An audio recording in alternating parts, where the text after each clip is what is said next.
Muchísimas gracias, Claudia.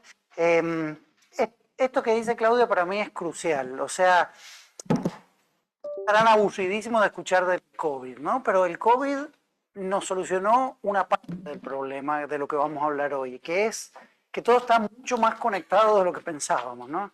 Que la salud mental o lo que pasa en tu familia o lo que pasa en tu estilo de vida pasa también en tu trabajo, impacta en tu trabajo, que el conocimiento intelectual no es independiente de la empatía, ¿no? Que tu salud física, corporal, no es independiente de tu salud mental, ¿no? Eso es lo que aprendimos en el COVID, pero estamos como una especie de efecto postraumático donde sabemos eso, pero no hacemos nada. Entonces creo que es una oportunidad única para connecting the dots, ¿no? Conectar puntos que son tremendamente evidentes hoy en día. Es un elefante en la habitación, ¿no? Que no usamos. Cuando uno piensa en las organizaciones, en la salud individual, en la familia y en el trabajo, tiende a pensar como que son cosas separadas o cosas que tienen su propia dinámica, y esto no es así, parece tonto, pero les vamos a mostrar que esto realmente es muy relevante, ¿no? Cuando uno piensa, por ejemplo, en la innovación, ¿no? Uno puede pensar en innovar con tecnología, uno puede pensar en innovar con materiales, ¿no? Que son modelos de economía viejos, viejos. La materia prima sabemos hace mucho que no hace la diferencia de valor, ¿no? En los últimos 30 años pensamos que el conocimiento hace el valor, pero el conocimiento también se va tornando un commodity, ¿no? Esto nos está enseñando la inteligencia artificial generativa y nos damos cuenta, es decir, no hemos demorado mucho, hemos partido desde las cosas materiales al conocimiento, llegar a lo que nos hace estrictamente. Y esa conciencia es una oportunidad crucial hoy en día. Y lo que nos hace hoy humanos no es tu capacidad cognitiva, tu creatividad, tu capacidad de tomar decisiones sociales, tu capacidad de enfrentar desafíos, no es independiente ni de tu salud cerebral ni de tu salud mental. Durante muchísimo tiempo hemos ignorado esto. Cuando hablamos, no sé, de innovación en las empresas, usamos cosas de la psicología cognitiva, ¿no es cierto?, de los nudges, de los behavioral insight, que es como cómo mejoramos la cognición, cómo mejoramos la toma de decisiones, como si eso estuviera en el aire, flotando en el aire, ¿no? Esa cognición, esa capacidad de empatía depende de cómo dormiste, de si tenés o no tenés ansiedad y estrés, de si haces ejercicio o no haces ejercicio, de cómo comes. Todos estos factores son cruciales para desarrollar potencialidades creativas, potencialidades que permiten además ser resiliente frente a los desafíos en la vida, digamos.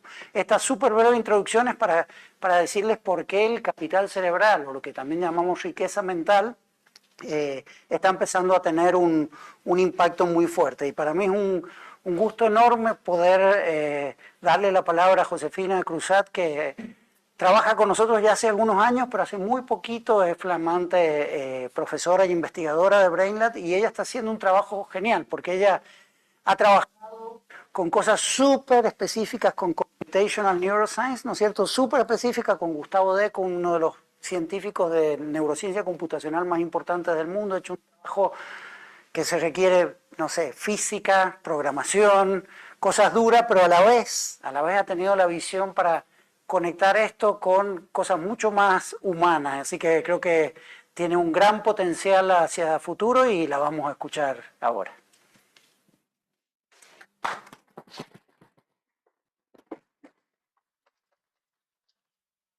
Gracias, Agustín, por la introducción. Para mí es realmente un placer poder dar esta charla. Es la primera vez que voy a hablar de este tema. Ha sido algo que me ha ido encantando cada vez más, como un poco hacer la conexión entre la ciencia y lo que pasa en el mundo en el día a día. Y si podemos aportar a hacer de este mundo un mundo mejor, eso es lo que nosotros vamos a querer hacer y vamos a tomar ese desafío. No, ¿cómo paso las slides? Vale, súper. Para empezar, quería poner este video donde dice que unas palabras de Kana Enomoto, que es la directora de salud cerebral del Instituto Mackenzie.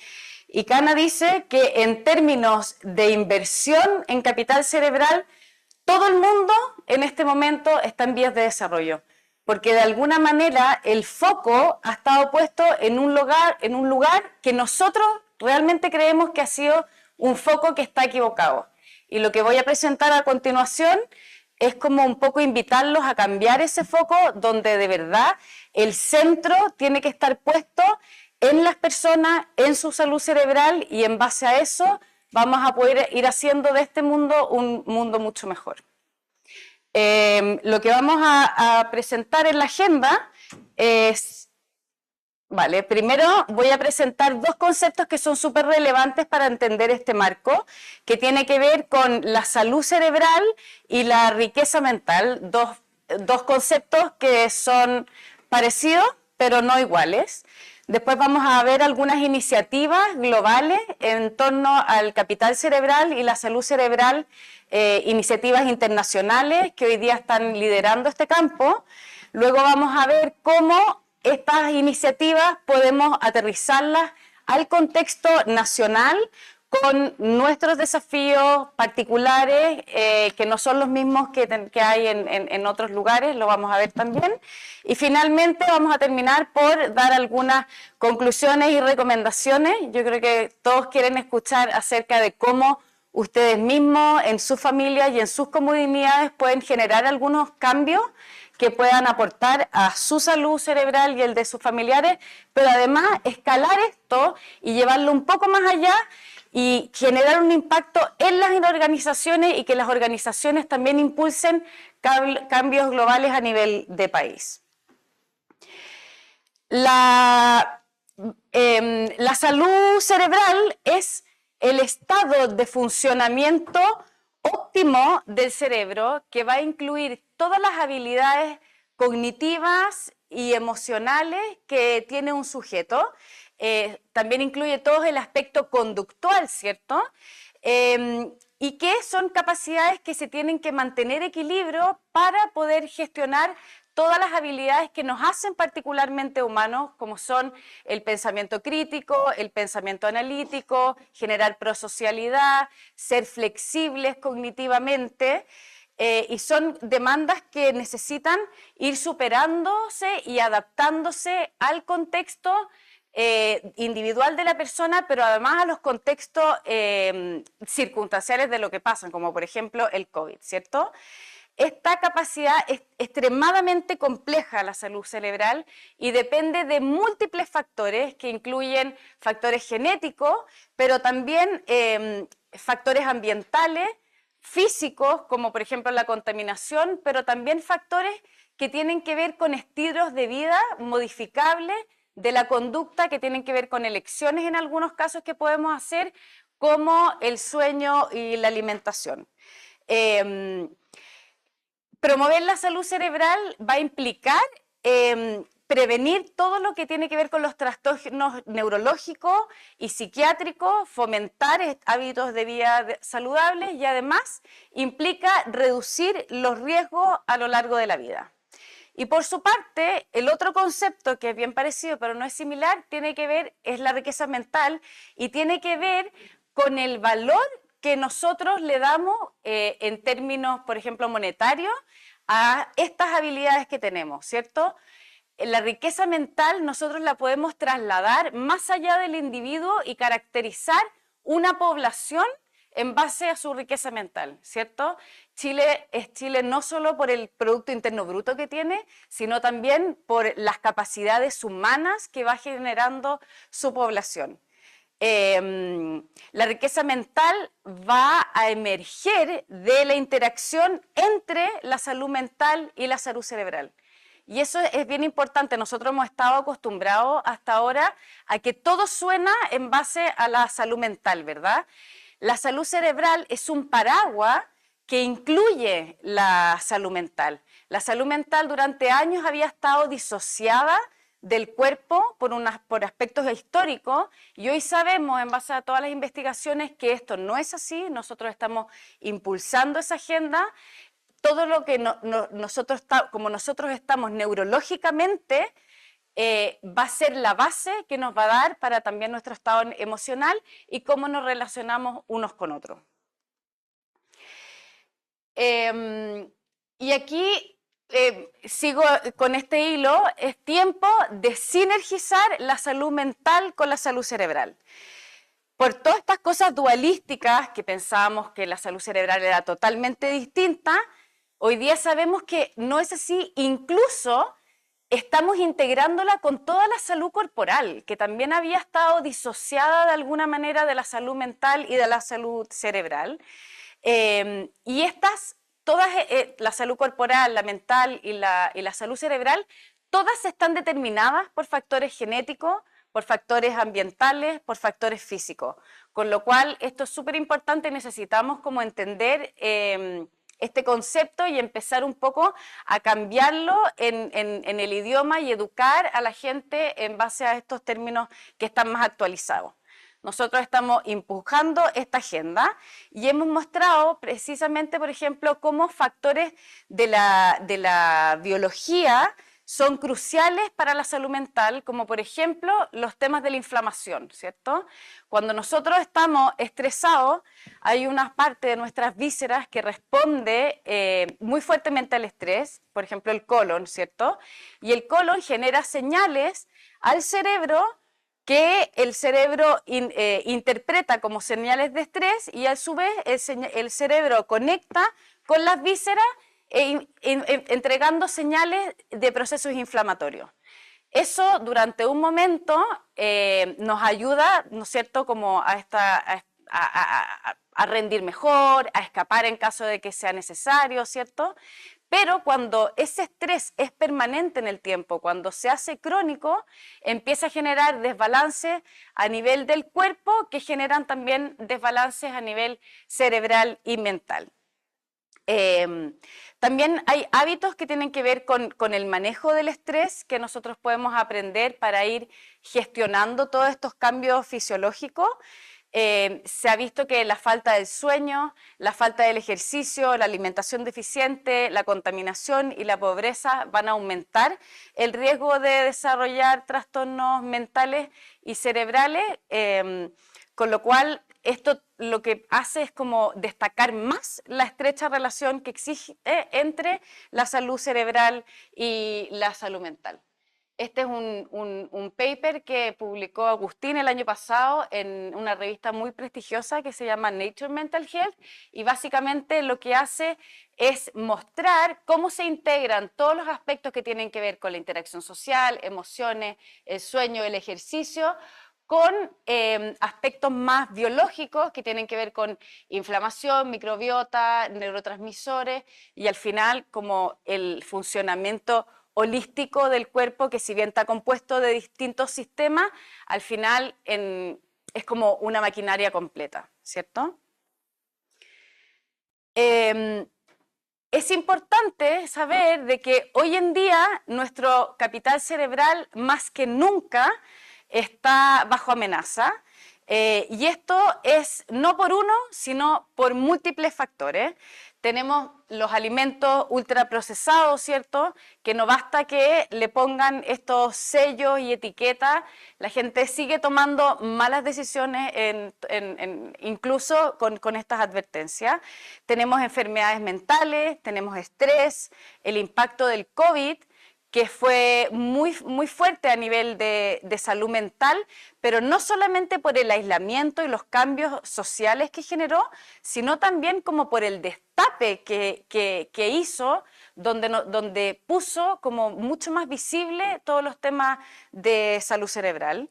Después tenemos un mal uso de los conocimientos de la neurociencia del cerebro para gestionar cambios saludables, pero además estos se han utilizado en contra de esto y tal vez a favor de aspectos más económicos, por ejemplo en el neuromarketing, ¿cierto?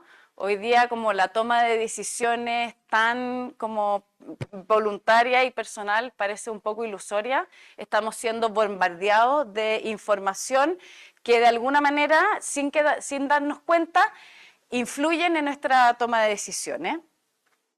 Hay muy poca inversión y poco conocimiento acerca de las habilidades cerebrales, se sabe muchísimo más del universo completo que del cerebro y de aspectos que nos hacen como intrínsecamente humanos y que nos diferencian de la inteligencia artificial, como por ejemplo la innovación, como por ejemplo la creatividad, habilidades blandas que se requieren para navegar en este mundo lleno de estas amenazas, ¿cierto? Claramente somos una sociedad muy estresada, donde nos cuesta mucho integrar de alguna manera la vida personal con la vida laboral, ser mamá, al mismo tiempo de ser pareja y de ser amigo, ¿cierto? Y de las demandas económicas que nos exige, ¿cierto? No por nada está bajando la natalidad. Todo esto está afectando como las decisiones que nosotros vamos tomando y tenemos que ir haciendo malabarismos para mantener todos estos aspectos de la vida en equilibrio. Todas estas amenazas resultan tienen un impacto en diversas áreas que van a depender de la edad que tenga el sujeto y de la situación particular de su vida, ¿cierto? En edades más tempranas, todas estas amenazas van a tener un fuerte impacto en el aprendizaje, y en edades y en la prosocialidad, la manera en que se vinculan con otros, que se aprende sobre todo en la infancia. Y más adelante, en edades más adultas, todas estas amenazas tienen una directa influencia, nos presentan desafíos en el aspecto laboral, ¿cierto? Y en los aspectos sociales, o sea, de todas estas amenazas van a ir a apuntar a lo que es la proactividad, a cómo rendimos laboralmente, van generando discordia social, susceptibilidad a desinformación, inseguridad económica, y además los problemas de salud cerebral están estrechamente relacionados con la falta de vivienda, con la delincuencia, con el abuso de sustancias. Entonces, poner atención en la salud cerebral no solamente es como pensar en la persona, sino pensar en el impacto que tiene a nivel de las organizaciones y de la seguridad social general. Es importante considerar que el cerebro nuestro es una máquina predictora. Nosotros vamos tomando información en toda nuestra experiencia y vamos utilizando esa información para ir prediciendo el futuro. Y esto es súper importante porque basado en estas experiencias nosotros podemos ir generando ansiedades del futuro y podemos ir teniendo pensamientos negativos acerca de lo que se viene. Con lo cual es importante ir regulando estas amenazas, porque quiere decir de que si es que queremos generar un cambio, necesitamos generar un cambio que sea más holístico y que incorpore todos estos aspectos. Hoy en día las brechas de salud cerebral son realmente gigantescas y en gran medida van a depender de en qué lado de la carretera vive, ¿cierto? Vivimos en un mundo desigual, donde hay desigualdad y disparidad, y estas brechas de salud cerebral se ven claramente en el caso del sur global, y particularmente en el caso de Latinoamérica, incluido Chile. El impacto de la salud cerebral es brutal y este es un estudio que publicamos hace muy poquito en Nature Medicine, una revista también de alto impacto. Y en este estudio lo que nosotros mostramos es que comparado con la población de Estados Unidos y de Europa, si eres latinoamericano, si eres mujer, vas a tener si eres latinoamericano, vas a tener un envejecimiento cerebral más acelerado comparado con si eres de Estados Unidos. ¿Y cómo lo vimos esto? Nosotros utilizamos datos de neuroimagen y modelos de inteligencia artificial que lo que hacían era predecir tu edad cerebral en base a estas neuroimagen y luego lo contrastaban con tu edad cerebral. ¿Y qué encontramos? Que sistemáticamente las personas en Latinoamérica aparecían más envejecidas que las contrapartes en Europa y en Estados Unidos, y esto era particularmente más notable en las mujeres, lo cual es bastante, no sé cómo decirlo, pero preocupante, ¿cierto? Pero además también era mayor la brecha en lugares que tenían contaminación más alta y en lugares donde los niveles socioeconómicos eran más bajos. Por supuesto que también tenemos otro tipo de brechas en la salud cerebral que se van a relacionar directamente con el desarrollo económico de los países y que van a impactar directamente en la fuerza laboral y en las organizaciones. Y con esto me refiero a que el acceso a los servicios de salud es desigual en los distintos países, pero también dentro de Chile. En Santiago tenemos la suerte de contar con un mejor acceso a servicios de salud comparado con regiones, sobre todo con las regiones que están más al norte y otras más al sur.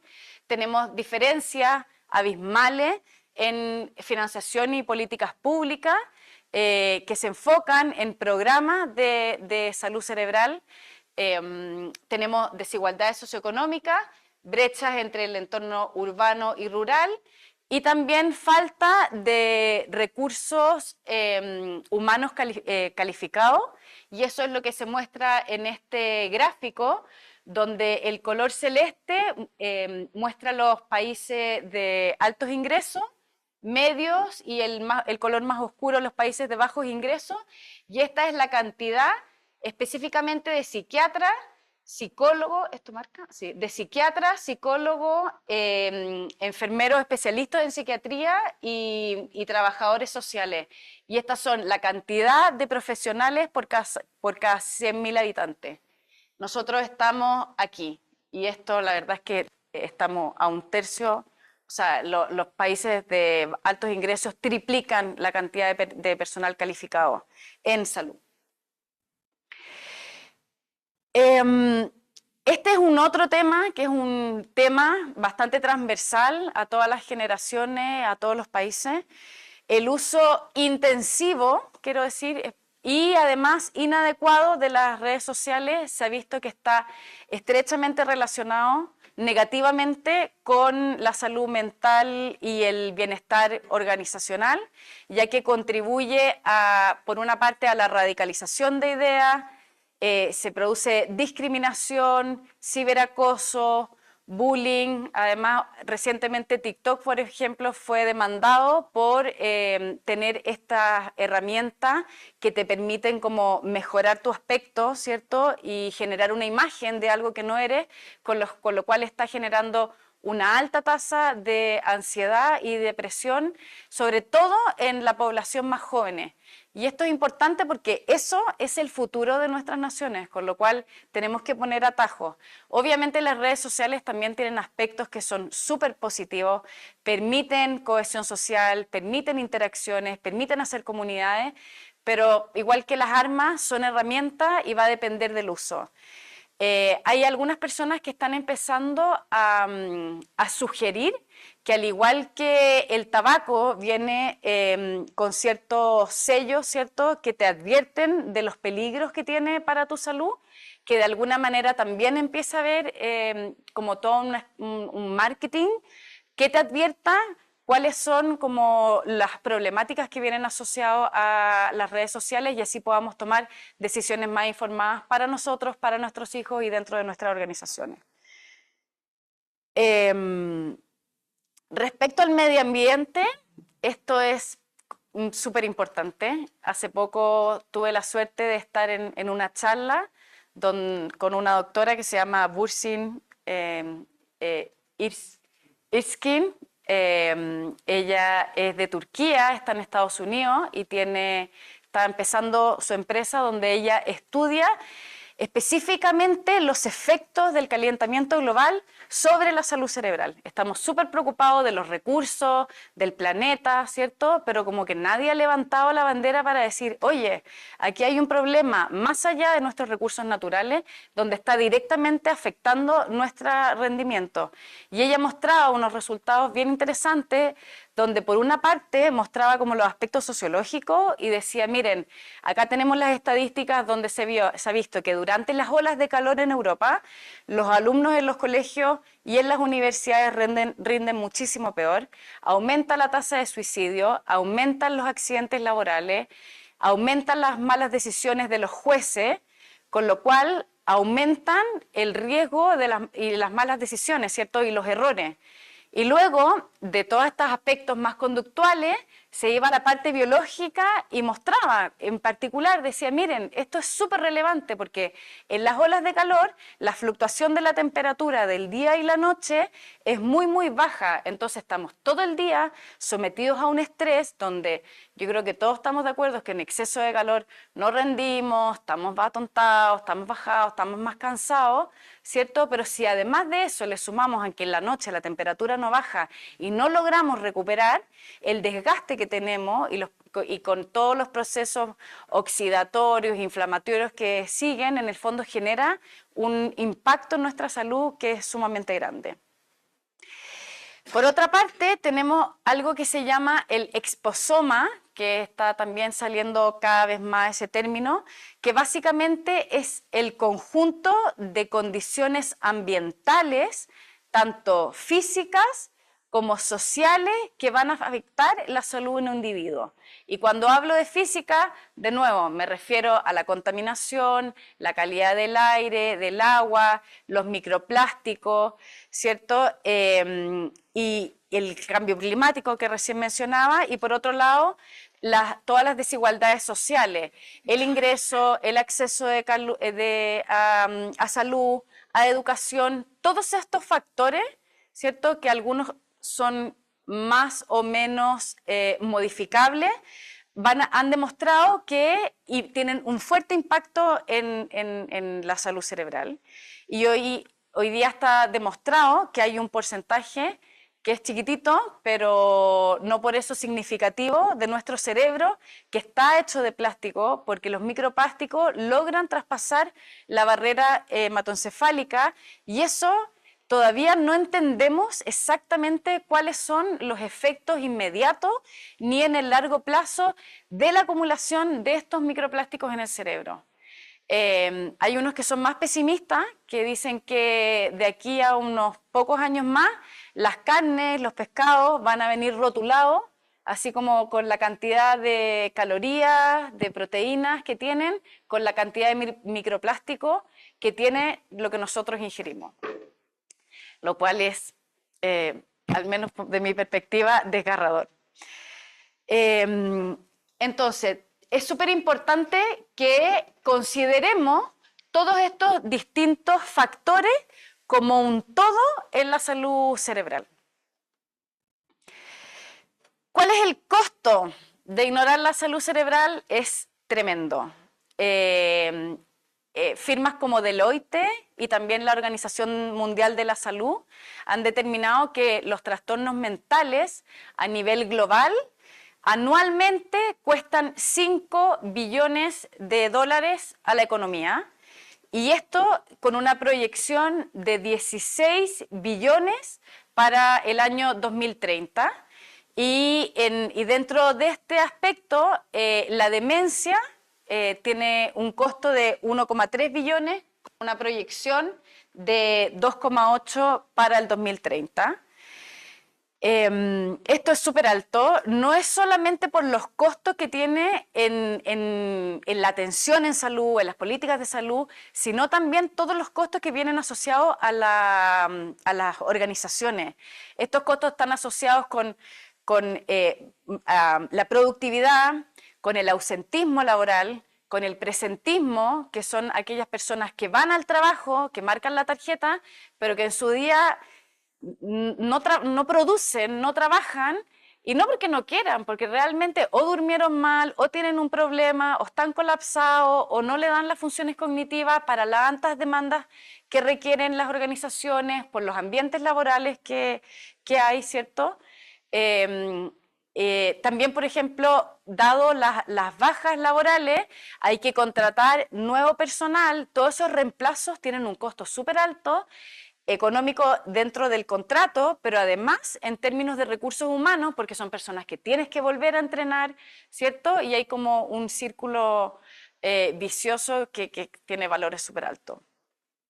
Todo esto ha sido como resaltado, el COVID. El COVID lo profundizó la crisis hasta cierto punto, pero en verdad más que nada lo que hizo fue destapar la olla y mostrar una realidad que se venía cocinando hace un montón de tiempo. Y al final con esto nos dimos cuenta que somos un mundo mucho más frágil y inestable y que básicamente eso es ser humano y que si no ponemos especial énfasis en eso vamos a tener un problema al final mucho mayor.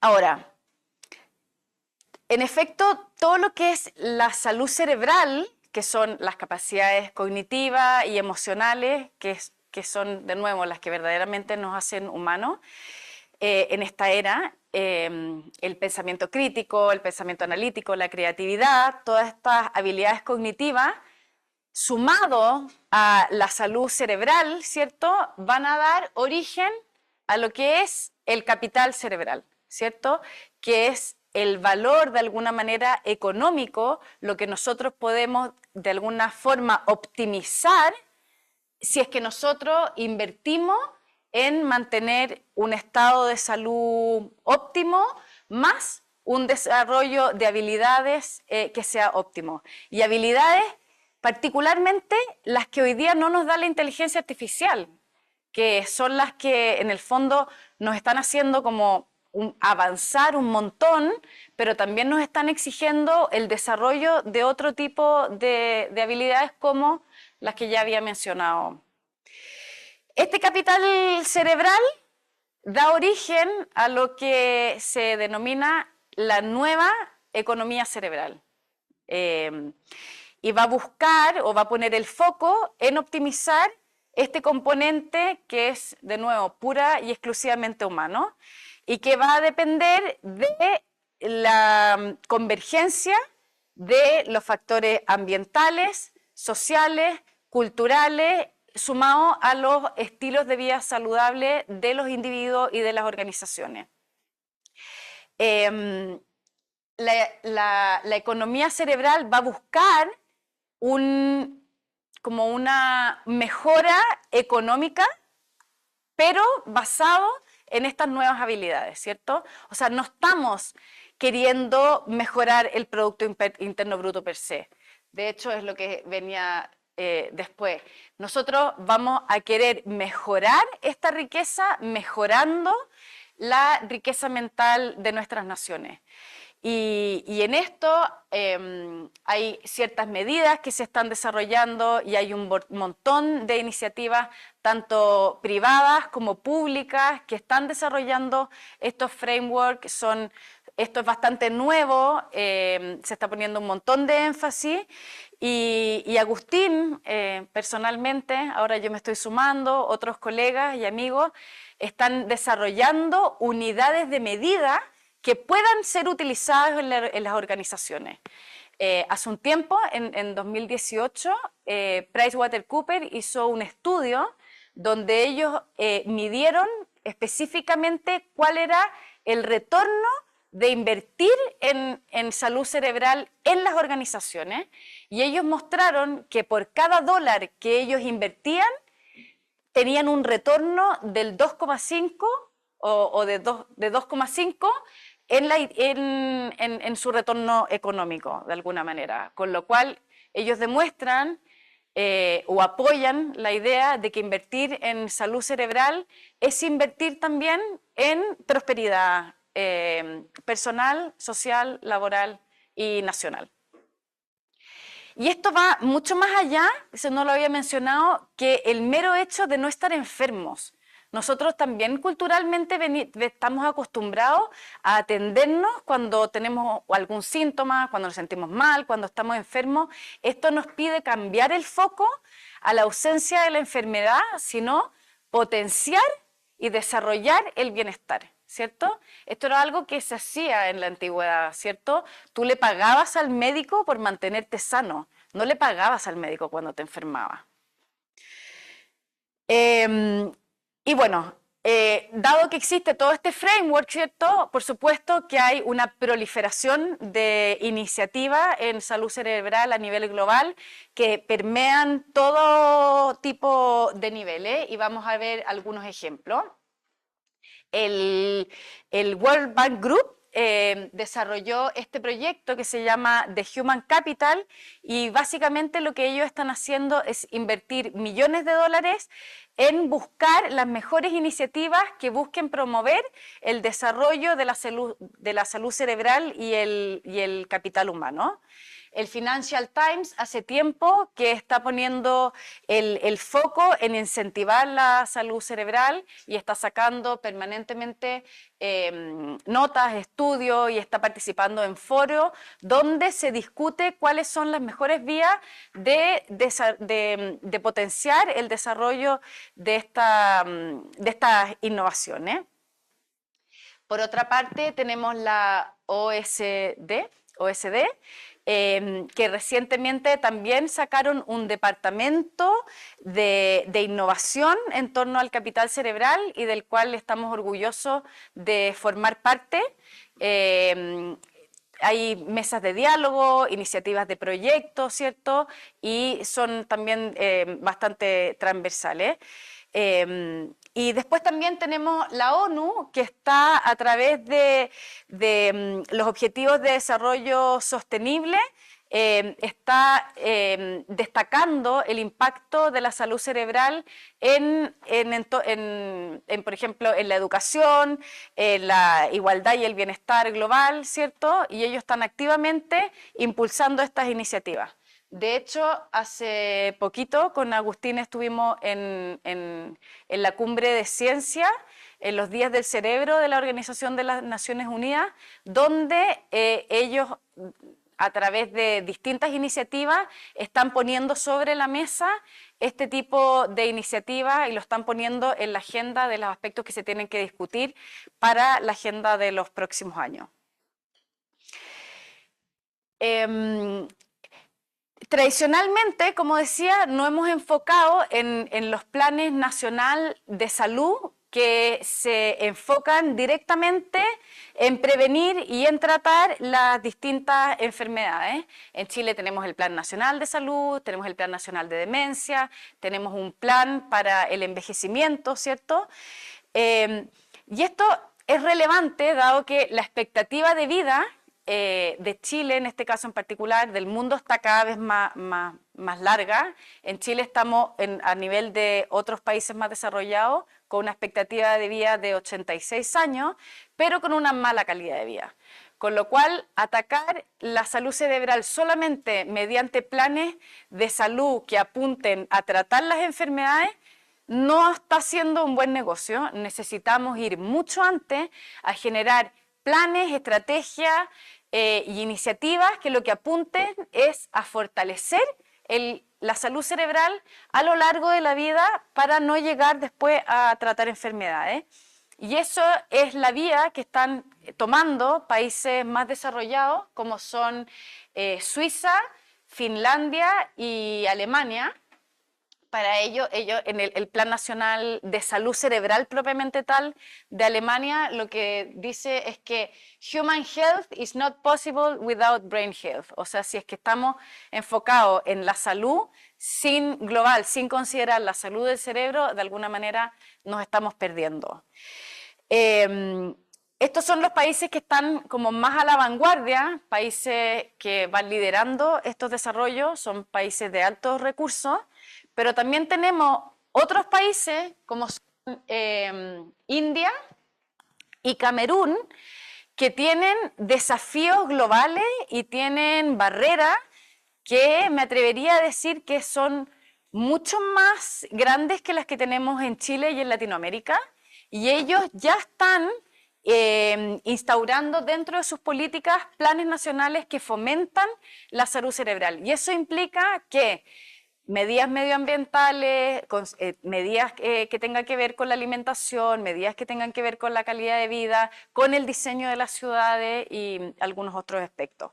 Y de hecho, este año tuve la suerte también con Agustín de participar en la firma de la Declaración de Yaoundé, donde varios países de África firman una declaración para poner esfuerzo en desarrollar iniciativas de salud cerebral, y de hecho el próximo año la Organización de las Naciones Unidas va a celebrar su asamblea anual en África, y eso también ha sido como algo que nos resulta como bien impactante y además motivante. Después tenemos otras iniciativas que están inspiradas en la ciencia del cerebro, que vienen del sector privado. Hay montones, yo aquí solamente quise poner algunas. Una es la Healthy Brain Initiative Collaborative, que es una institución, no sé si es como una iniciativa, claro, son muchas instituciones que se juntan dentro de esta iniciativa, y ellos están poniendo 10 millones de dólares, billones de dólares para financiar iniciativas de salud cerebral. Cada vez son más las iniciativas que están financiando este tipo de iniciativas. El mismo Venture Capital, que son las inversiones de riesgo, pasaron de ser muy, muy bajitas a tener una inversión anual de 5.000 millones de dólares en el 2021, con lo cual impulsar iniciativas económicas que vayan en esa línea no solamente fomentan la salud cerebral, sino que también son económicamente súper rentables. Y hay otros casos también como muy interesantes, como el de Toyota, que es bastante similar al de Vodafone, donde en Toyota instauraron esta iniciativa que se llama Kaizen, que quiere decir cambio bueno, mejora continua, y ellos lo que hicieron fue medir distintos indicadores de bienestar dentro de su empresa y generar toda una estrategia de cambio, y lo que vieron al año de la implementación de estas políticas dentro de la empresa fue un 30% más de productividad, bajas considerables en ausentismo, una mejora en la satisfacción de los trabajadores, mucho menos rotación, y es bastante similar a lo que encontraron en Vodafone.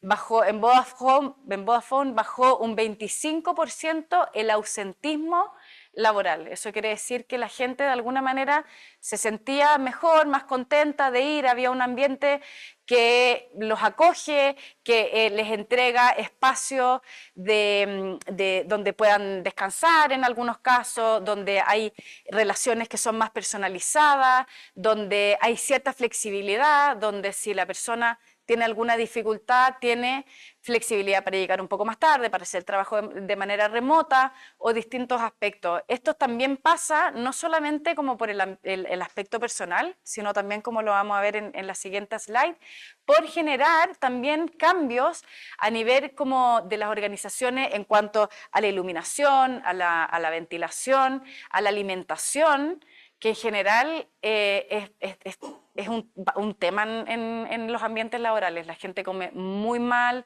o muy poco, o se pasa el día sin comer y llega a la casa a desbaratarse, ¿cierto? Todo este tipo de políticas estaban incorporados en nuestros programas. El IU cerebral ha permeado también todo lo que tiene que ver con el desarrollo urbano, en el diseño de las ciudades, en el diseño arquitectónico, en el diseño de los edificios, de los parques, y han demostrado que hay un fuerte vínculo entre uno y otro.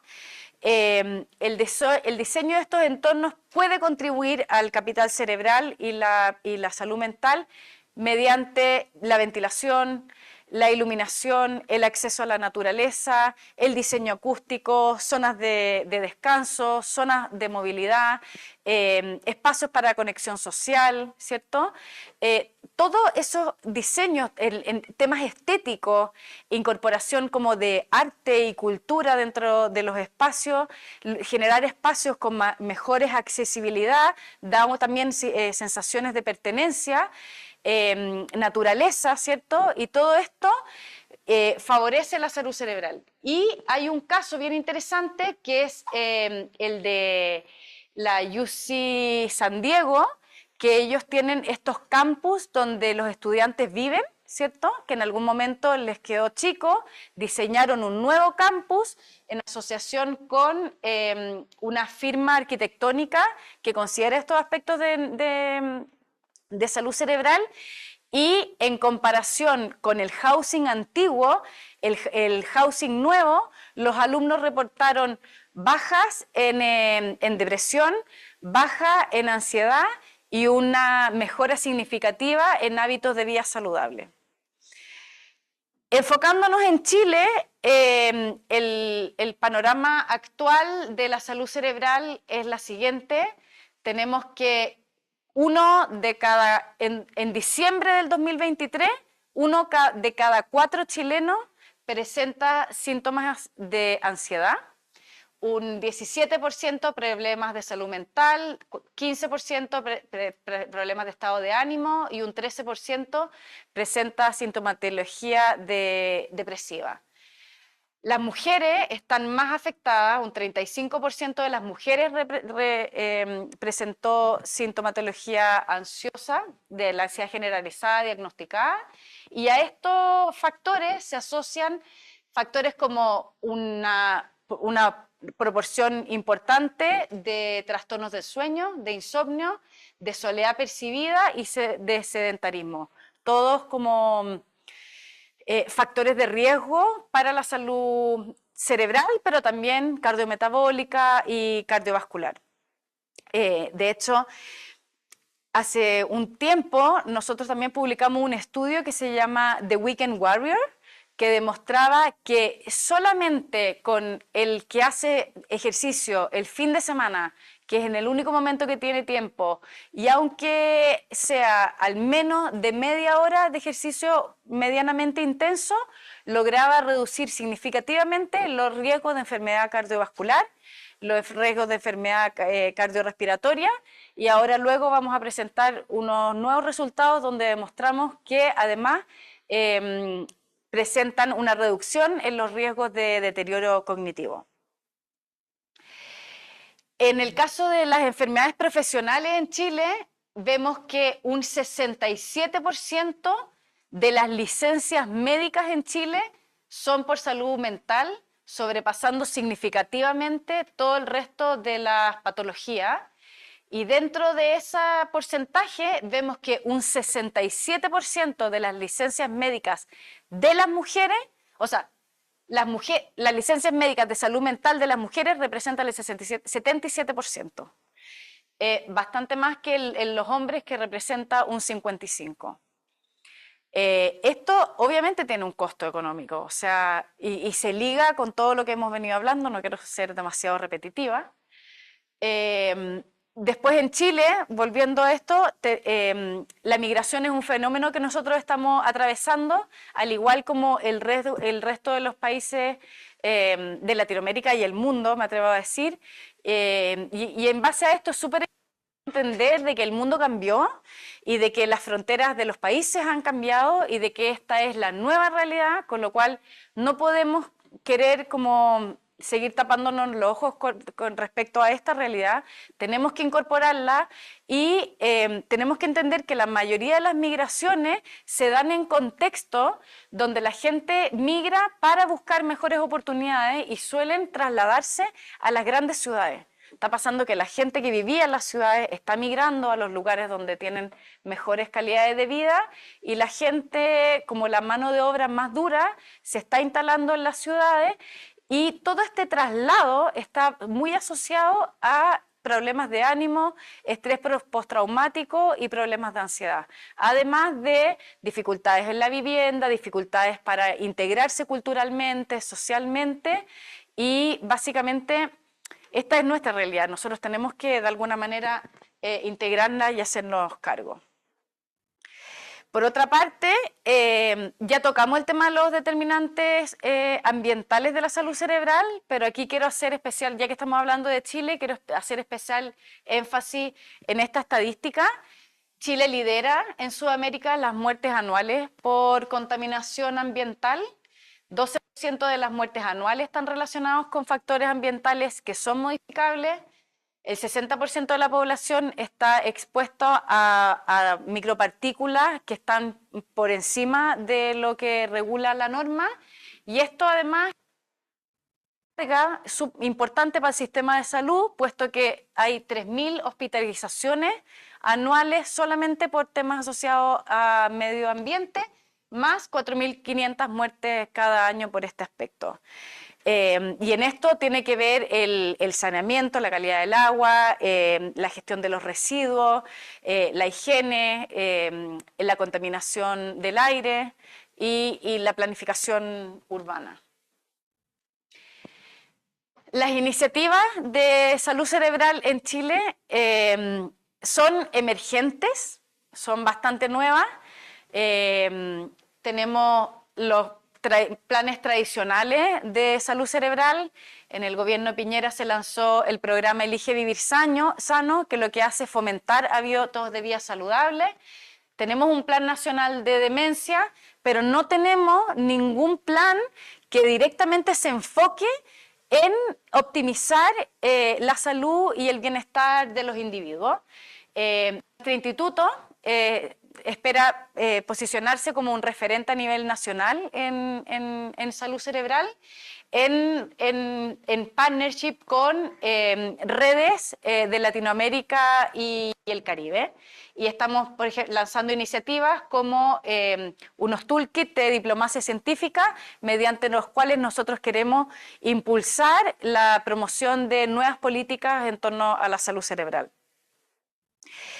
Este va a ser solo un ejemplo de acciones que podemos tomar, y es uno bastante claro que ya lo había mencionado antes, que tiene que ver con el sueño.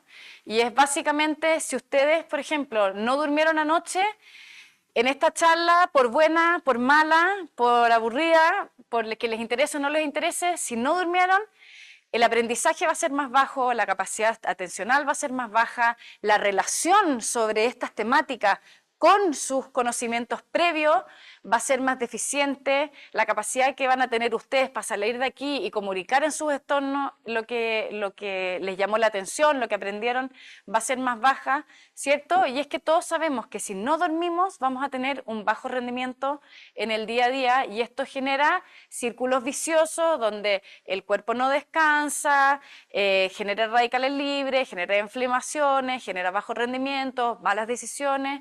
O sea, solamente abordando uno de estos aspectos ya podemos generar cambios que después se van a ver a nivel más macro. Y si esto persiste en el tiempo, de alguna manera va generando problemas más crónicos que también son más difíciles de abordar. Estas son como cosas que son un poco obvias, pero de todas maneras es importante mencionarlas, que son aspectos que tienen que tener claros ustedes en su vida, en su día a día, ustedes en sus organizaciones, y que tienen que ver con fomentar el ejercicio físico. Es súper importante, ya que genera no solamente aspectos favorables a nivel físico, sino también cognitivo y social. La alimentación y nutrición, estamos llenos de sellos que nadie hace caso. Nos pasa mucho que comemos alimentos llenos de sellos, llenos de grasa saturada, alimentos ultraprocesados, y después vamos a la farmacia y compramos medicamentos para el colesterol y vamos regulando, cuando en realidad lo más evidente sería ir directamente a apuntar a tener una dieta equilibrada que además nos ahorre ese otro gasto que implica regularlo. Y esto es como ese círculo que que aplica para otro orden de cosas. Tenemos la salud médica, que implica tener controlados factores de riesgo, como son la hipertensión, la diabetes, la obesidad, los traumatismos, colesterol, tabaquismo, todos estos factores modificables. Por ejemplo, de la demencia, hoy día todavía la gente cree que la demencia es como, ¡oh, qué mala suerte! Le dio demencia. El 40% de los casos de demencia se pueden prevenir, solamente haciendo modificaciones en hábitos de vida. Y obviamente también en aspectos que están más fuera de nuestro control, como el tema de la contaminación, por ejemplo, pero nosotros también podemos ser de alguna manera un poco activistas si es que estamos en conocimiento de este tipo de realidades. El sueño y la relajación, ya hablamos del tema, la aptitud mental, que tiene que ver básicamente con estar ejercitando nuestras habilidades cognitivas, y esto de alguna manera cada vez más estamos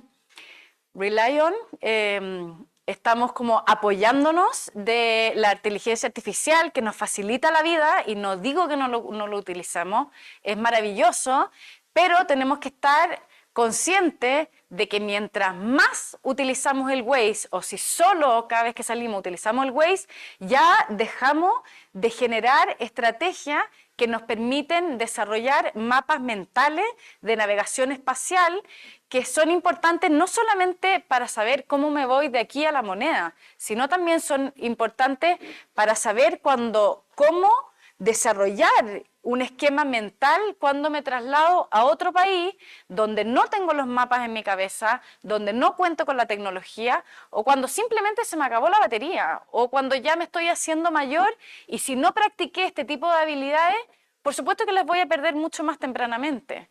Y esto pasa con el Waze y con todas las otras aplicaciones que nosotros estamos utilizando, con lo cual es como una invitación a que las utilicen, que nos hagamos fácil la vida, pero de repente da lo mismo perder 5 minutos, tratemos de generar nosotros un mapa mental en nuestra ruta.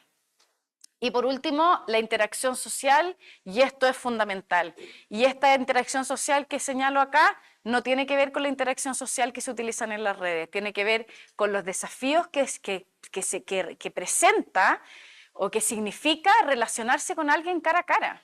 Es tan fácil mandar un mensaje por WhatsApp diciendo algo, una barbaridad o algo, que es mucho más difícil diciéndolo a la cara, ¿cierto?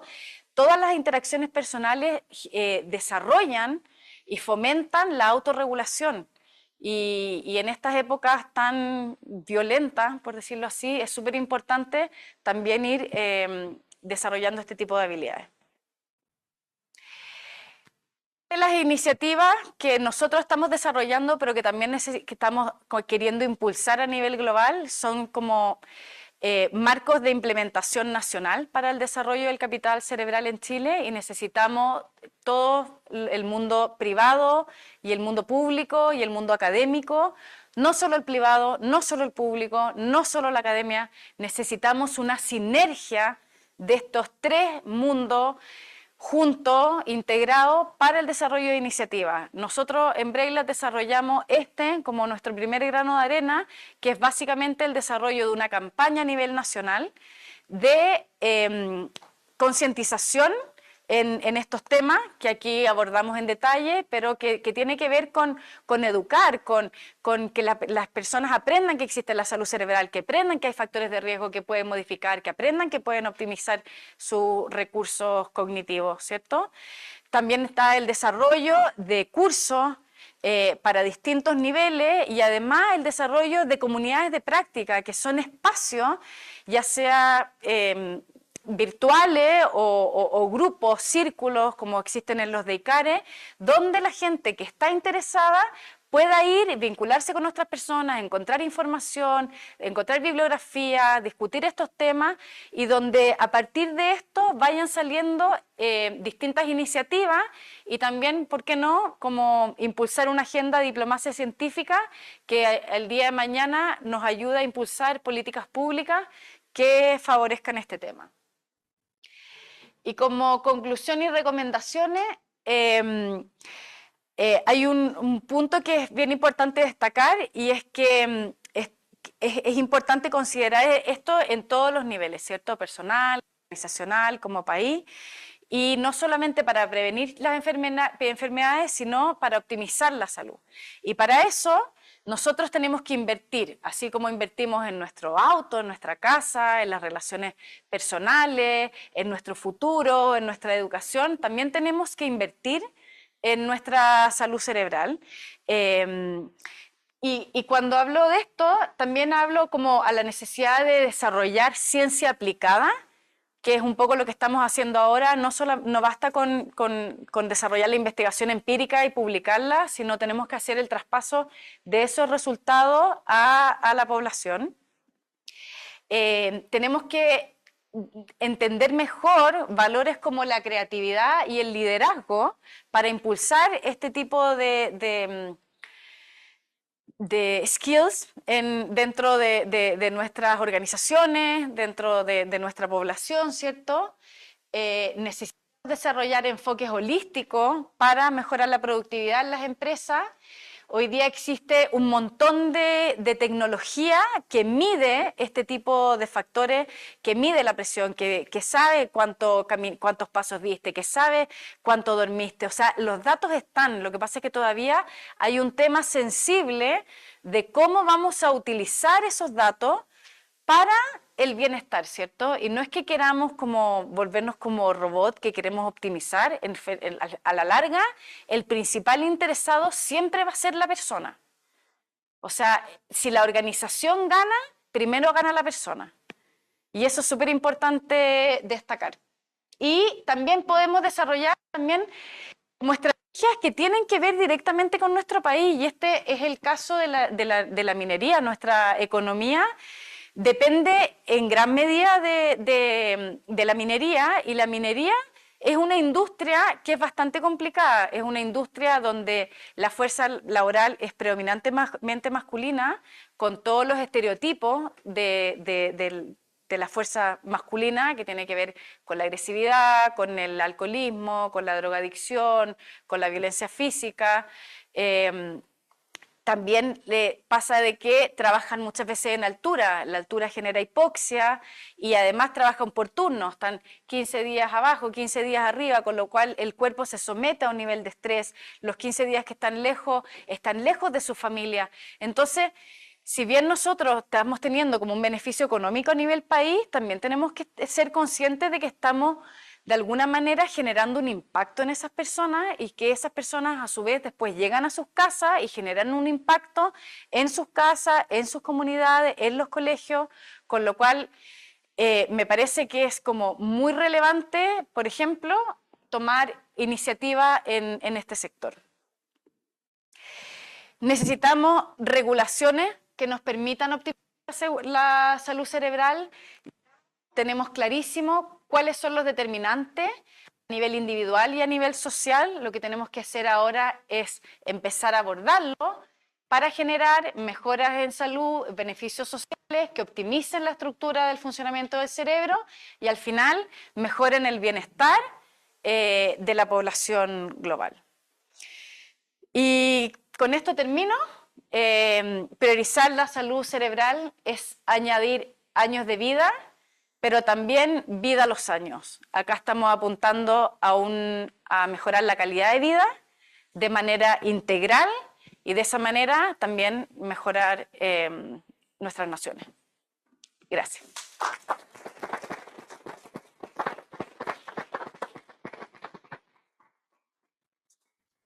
Entonces, no sé si alguien quiere comentar algo, si quieren preguntar, discutir. La verdad que ha hecho un viaje tremendo por un montón de temas, y es súper importante. Hay una cosa de que hablábamos hace unos minutos, esto último, que pero, ¿se escucha? ¿La escuchaban? Perdón, ¿se escucha ahí entonces? Un punto que marcó, tenemos esta dicotomía, ¿no? Como lo personal es mío, ¿por qué una organización, por ejemplo, tiene que monitorear si yo dormí bien, ¿no? ¿Por qué una organización tiene que monitorear no sé, mi nivel de ansiedad, mi capacidad de empatía? Bueno, esas son las dicotomías que no están basadas en la confianza, ¿no? Yo creo que hablábamos hace un rato cómo las organizaciones pueden ayudarnos a devolvernos el sentido de comunidad que no tenemos, que se ha perdido, ¿no? Y eso solo va a pasar si lo creamos de verdad. O sea, si las organizaciones cumplen este rol, hoy con la tecnología y con lo que sabemos, no solo podemos mejorar la salud mental, cerebral del individuo, podemos aumentar la productividad, podemos identificar problemas antes de que ocurran, ¿no? El tema de la prevención, como también lo decía José, es crucial y hoy en día tenemos un montón de herramientas para prever, por ejemplo, cuando una persona va a empezar a ser disfuncional en un equipo de trabajo, ¿no? Cuando una persona está sobrecargada, antes de que tenga burnout.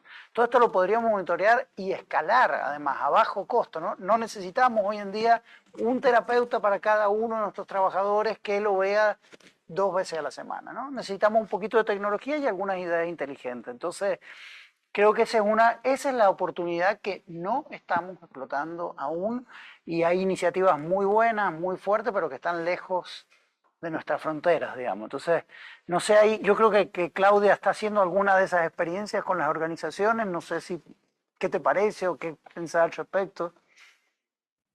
Y hay que prender el micrófono. ¿Se escucha ahí?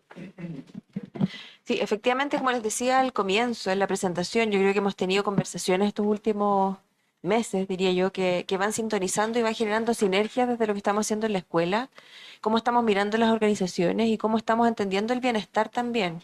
Y en ese sentido, efectivamente, estamos vinculándonos hoy día con las organizaciones en el amplio sentido de la palabra, o sea, estamos pensando en colegios, en comunidades, en fundaciones que pudieran ir generando este efecto multiplicador de esta mirada más desde la prevención y la promoción y no solo desde lo curativo, reparatorio o desde el problema, la patología, el déficit.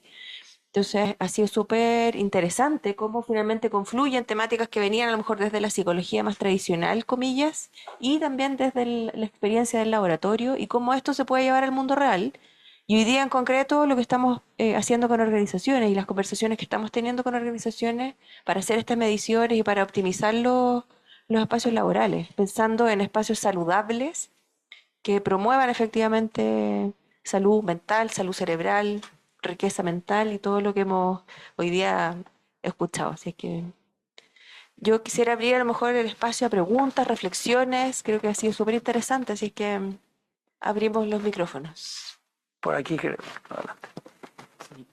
Oye, no sé si escucha, muy interesante, soy psicólogo, neuropsicólogo, trabajo en neurociencia aplicada en organizaciones, entonces escuché la charla de Nicare y me vine para acá, además soy miembro del consejo de la facultad del consejo consultivo.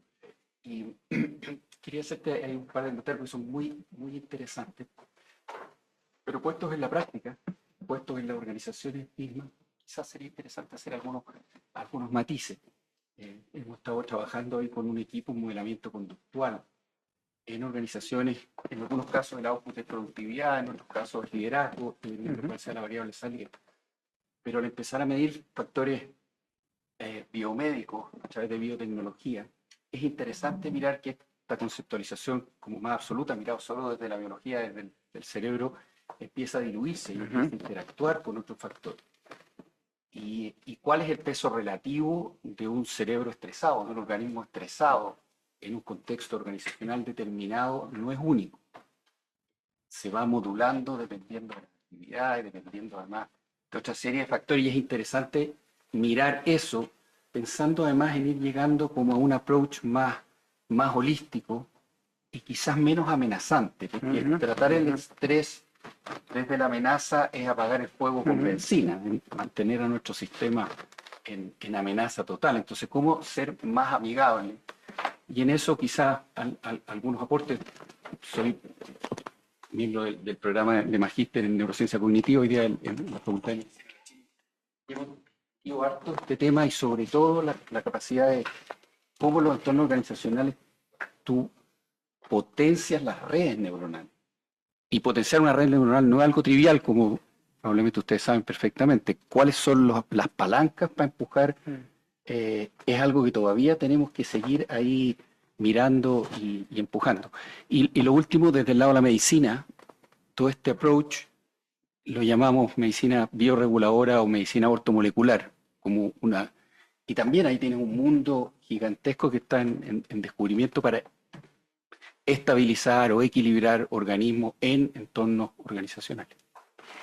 Perdón, me voy a parar porque me han indicado que me tengo que poner ahí, pero yo estaba bien cómodo sentado. Pero decís dos cosas muy, muy importantes, ¿no? Uno es la importancia de lo situado, ¿no? O sea, José ha dado un montón de ejemplos como no somos cerebros con patas, somos contextos, somos relaciones sociales, somos cuerpos y después somos cerebros, en ese orden, ¿no? Entonces, y eso se lleva también en las organizaciones, o sea, si uno quiere desarrollar un modelo, hay ciertos como shortcuts, atajos más o menos universales que podemos hacer. Todos sabemos que si hacemos ejercicio, que dormimos bien, pero después tenemos que ser mucho más situados. Entonces el poder medir en la organización, en las dinámicas organizacionales particulares es fundamental si uno realmente quiere después optimizar y predecir, ¿no? Eso es una cosa súper importante.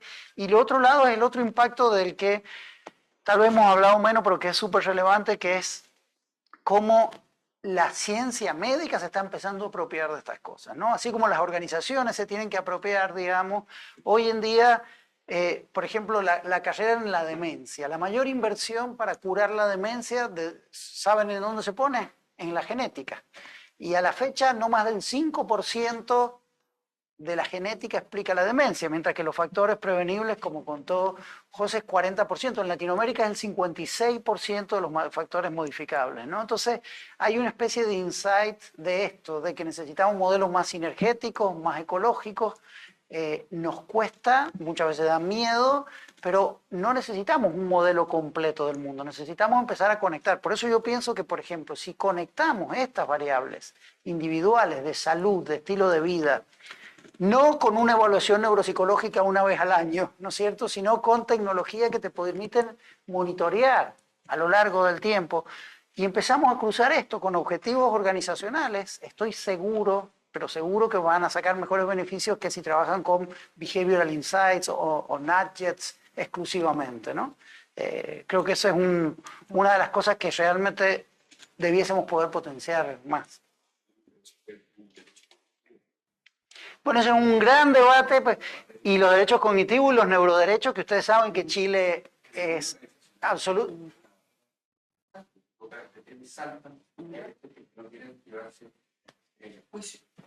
Tenés que prender el micrófono, si no, no. No, sí. En relación un poco, no sé si sea algo similar a eso, pero ustedes están como, bueno, primero que nada, felicitaciones por lo que están haciendo, increíble, muchas gracias por la charla. Y segundo, tú, Agustín, también, la José lo mencionó, el neuromarketing, que ambos invitan a monitorearse y todo. ¿Qué tan seguros están nuestros datos para que finalmente toda esta información que nosotros estemos entregando, en vez de caer en manos del bien, caigan en manos del mal, en el fondo, de que ya lo vemos con los algoritmos de redes sociales y cómo nos están impactando con información que nosotros damos a diario y cómo navegamos en las redes? Sí. ¿Qué se está haciendo en relación a la seguridad?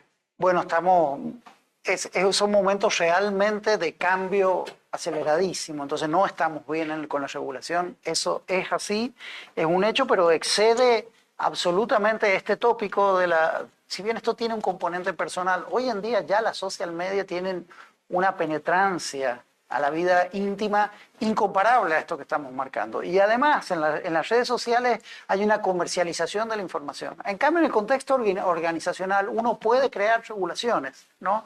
Y yo creo que el punto es que, un poco también lo dijo José, ¿no? El poder tiene que estar en la persona. La persona tiene que decidir qué ceder, qué no ceder, si se quiere integrar en un programa, si no se quiere integrar en un programa, y se tiene que compartir. Tiene que haber confianza. Esto no va a funcionar o va a funcionar muy mal. ¿No? Tenemos los sistemas de créditos sociales en China, digamos, ya se usan para influir en la conducta. Aquí lo que queremos no es influir en la conducta. Esta es la diferencia fuerte con el enfoque tradicional, ¿no es cierto?, de la behavioral economics, donde queremos sesgar al individuo para que haga lo que queremos, ¿no? Ese es un framework que no da confianza.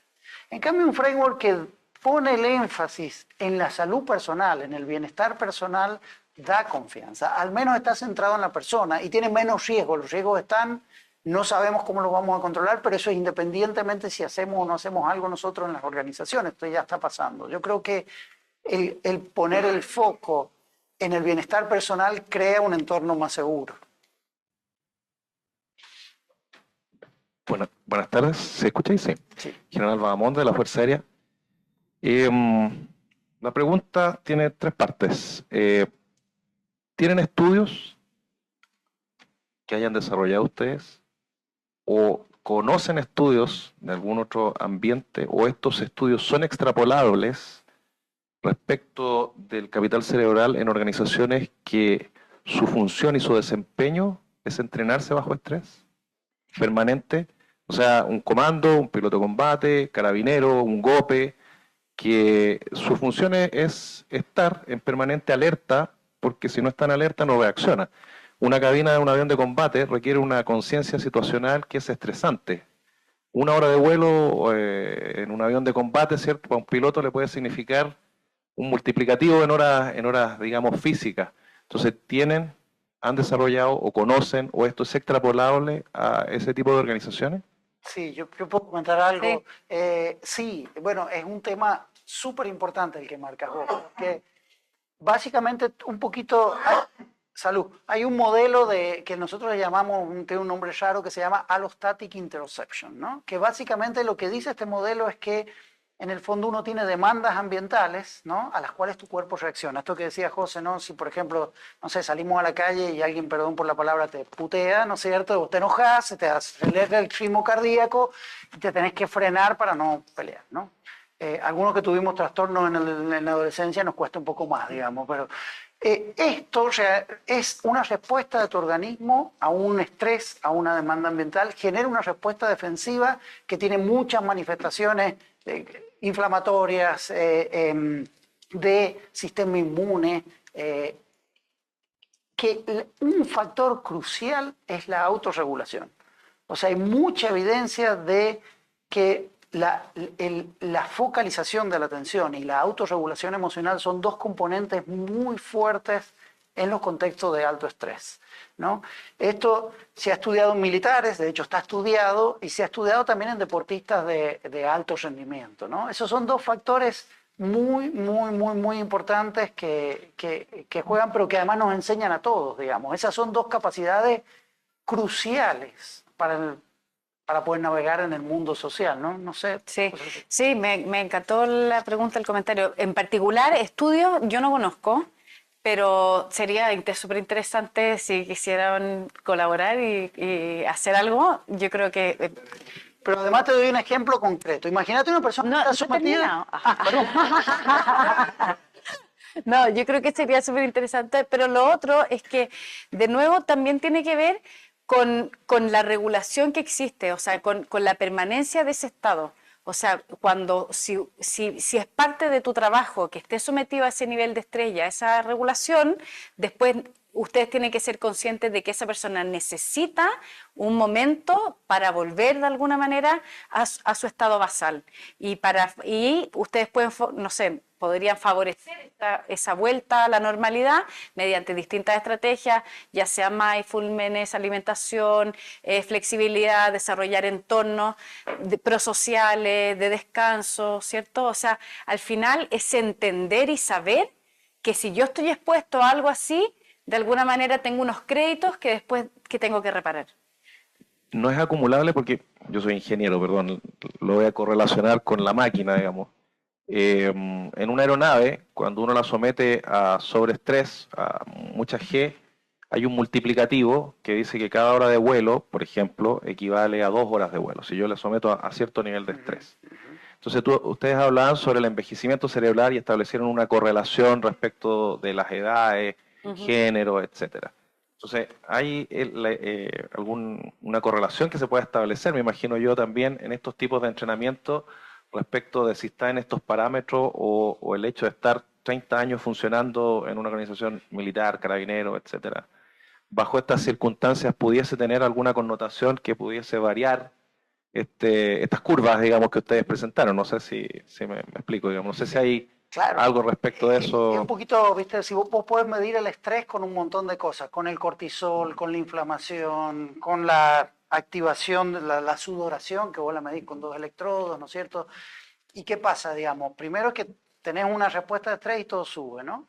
Y después baja de nuevo, cuando volvés a tenerlo sube, y esto somos organismos, máquinas anticipadoras. Entonces ya cuando tuviste tres señales de alarma, ya estás esperando la cuarta. Entonces tu organismo ya levantó todos sus niveles, digamos. Entonces sí, no solo está el efecto acumulado, sino el efecto anticipatorio, que eso es lo que nos diferencia de los aviones. El avión no anticipa el futuro, ¿no es cierto?, en base a información. Proyecta seguramente, digamos, en los mapas de navegación, ¿no es cierto?, y en este tipo de cosas, pero nosotros somos máquinas que hacemos inferencias sobre el futuro sin que estemos pensando, ¿no? Y eso para el estrés es fundamental, se conoce el efecto, están las curvas descritas y hay 2 factores, el estrés acumulado y el estrés agudo, ¿no? Ahora, un punto que también creo que es súper importante para estos cargos, de nuevo, esta noción de cómo la salud cerebral es importante. Vos decís, bueno, una persona tiene un cargo muy importante de estrés, que tiene que estar amenazado de estrés, ok. Y después, cuando se va a su casa, cómo está su estrés con su familia, hace ejercicio, no hace ejercicio, se alimenta bien, porque imagínate esa misma persona con un entorno que lo contiene, va a poder metabolizar el estrés de una forma radicalmente diferente de una persona que tiene estrés en todos los dominios de su vida, ¿no? Entonces eso es algo que nosotros debiésemos poder medir, anticipar, prever, digamos, especialmente para estas personas que están sometidas a alto riesgo. Bueno, o sea, agradecer la invitación, Claudia. Ya hemos tenido reuniones respecto a lo que tú decías de colaborar. La Fuerza Aérea está implementando el mindfulness en la organización. Tenemos experiencias internacionales de fuerzas militares que lo están empleando en distintos ámbitos, sobre todo, por ejemplo, los francotiradores o tenemos algunas funciones que se desempeñan que son de alto estrés. Y bueno, hoy día estamos aquí presentes con nuestra doctora en neurociencias que pertenece a la Fuerza Aérea y que estamos en proceso de desarrollar un centro de neurociencias de forma tal de que ya hemos conversado con Claudia y con David, que estamos dispuestos a buscar vinculación y a desarrollar cooperación en lo que podamos con nuestro gran laboratorio que se llama Fuerza Aérea Chile. Así que Súper. muchas gracias. Un laboratorio maravilloso, ¿eh? Excelente, buenísimo. ¿Sí? ¿Me escuchan? Ah, Vamos a darle la palabra aquí, que ya se entusiasmó el muchacho, y después leemos, si les parece.